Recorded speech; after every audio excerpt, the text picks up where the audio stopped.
Good morning বন্ধুরা, সবাই কেমন আছো? আশা করি সবাই খুব ভালো আছো। আজকের ব্লগটা আমি শুরু করলাম এখান থেকে। সকালে উঠেই প্রথমে স্নানটা সেরে নিলাম। স্নানটা সেরে উপরে গেলাম কাপড়টা দিতে, না হলে তো আবার রোদটা চলে যাবে।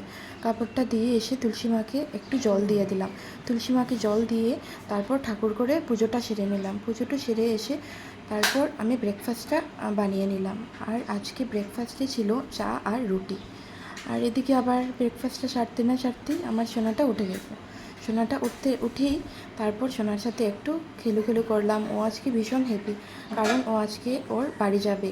ও আর বলতে ভুলে গিয়েছিলাম, আমি আমার বাবার বাড়িতে ছিলাম আর আজকে আমরা চলে যাব। তারপর সোনাকে আমি একটু ফ্রেশ করে ওকে আমি খাইয়ে দিলাম। তারপর খাইয়ে সোনাকে রেডি করে তারপর রেডি করতে না করতেই ওর পাপা চলে আসলো। আর ওর পাপাকে দেখে আজকে ভীষণ হ্যাপি। কত দিনে দেখলো পাপাকে। পাপার কুলে উঠে তারপর পাপার সাথে খেলো করলো। তারপর আমি রেডি হয়ে গেলাম। আমি রেডি হয়ে আর তারপর আমরা বেরিয়ে পড়লাম। আর আমার ব্লগটা এখানেই শেষ। আমার ব্লগটা যদি ভালো লাগে তাহলে লাইক, শেয়ার অ্যান্ড সাবস্ক্রাইব করতে ভুলো না। বাই।